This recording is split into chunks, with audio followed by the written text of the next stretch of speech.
Hey guys, Everyday Arsenal. I just got a new knife in the mail. I got a Christmas bonus, decided to spend some of it on a couple different blades I've been looking at. This is one of them. And after having it for a couple days, I thought I'd share some quick thoughts on it.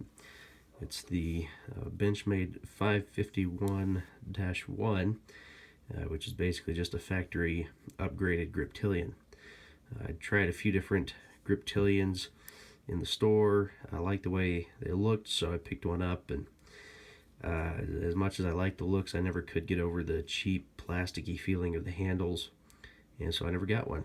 I knew they were decent knives, but I just couldn't quite handle that, so I never spent the money on one.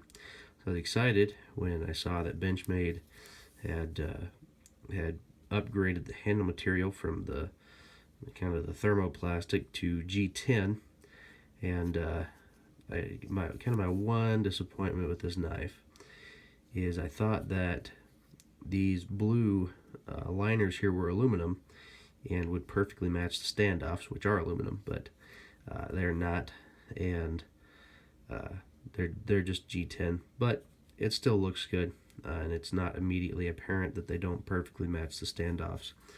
And so it's perfectly seamless all the way around where the liners meet the grade G10. But I'm okay with that, and so it's a pretty minor disappointment.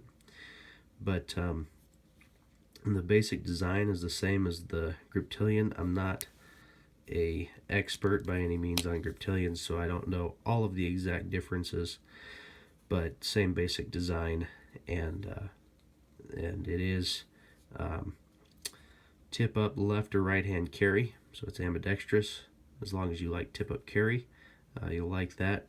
Comes with the deep carry pocket clip, which I personally favor. I'm glad it came with that instead of the regular pocket clip, but I know Benchmade is good about sending out other pocket clips, so if you don't like that one, they can probably just send you one and not have it be that big of a deal. The blade steel was also upgraded from whatever they had in it, which is probably S30V, to CPM 20CV, which I understand from a little bit of reading I did is a harder steel. It's got more carbide in it. It's more resistant to corrosion and will hold an edge longer, a working edge, but the big carbides make it kind of difficult to sharpen, and it also makes it more of a brittle steel. But for everyday carry and going for a while in between sharpenings and just breaking down cardboard boxes and that kind of a thing, I think it's going to work pretty well. It's riding on phosphor bronze washers, which are pretty smooth. Little bit of side-to-side play. I might be able to fix that if I take it apart and clean it and use fluorinated grease on it. Maybe because it's got the whole knife is pretty much G10 with the exception of these stainless, probably stainless, maybe aluminum, but probably stainless inserts that go most of the way down the knife. I don't know if I'll ever completely get rid of the side-to-side play, but it's pretty negligible. It's not that big of a deal. It's not sloppy at all. The blade is nicely centered, and the action is good. And so I do like it the way it is now. I'll probably just take it apart and clean it eventually. And as much as I'm not a fan of factory edges most of the time, I have to say that Benchmade did a pretty good job. It wasn't perfect. I touched it up on ceramic rods and stropped it, and it is pretty sharp. So I'll just kind of play with it, see how long it takes before I feel the urge to resharpen it and put my own freehand edge on it. But overall, definitely an upgrade. It looks better, I think, than most of the other Griptillians, just with the gray and blue. I like the color scheme. And still got the jimping on the back here on the stainless steel, on the back of the blade. All kind of flows together. It's not the exact same jimping through there, but it works well. Grabs your thumb. It's got jimping on the inside here for your finger, and is pretty comfortable in all the different grips that I've tried.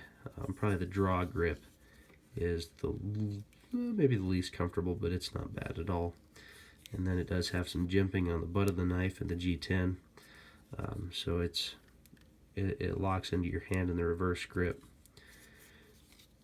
It does have the axis lock, nice, reliable, easy to use lock, and has kind of the diamond pattern engraved on the scales, almost like you'd see on a firearm. And so it has a lot of grip, which is good since it's called a Griptillian. And overall, I'm very pleased with it. It is about $100 more than the standard Griptillian. So for the scale upgrades and maybe the washer upgrades, I don't know if the others have the nylon washers or what they have. But for that and the blade steel upgrade, you are going to pay. It's probably a little bit cheaper to just order a Griptillian and then order the custom micarta scales or whatever from, I know Knives Ship Free carries them. It's where I actually got this knife. Appreciate Derek and his work. They've always done really well for me as a customer, so I appreciate Derek over there. And I know that you can purchase a basic Griptillian for I think about $80, and then the upgraded scales for I think about another $80. So it's probably $15 or $20 cheaper by the time it's all said and done, but you don't get the CPM 20 CV steel, and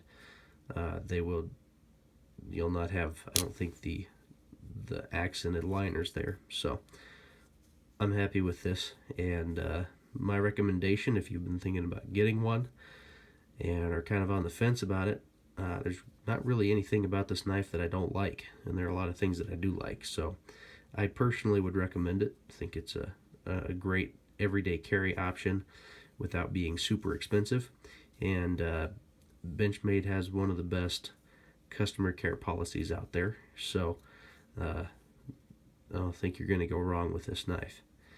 And I am curious to see how it sharpens, but it's sharp now, and so we'll see how that works out. But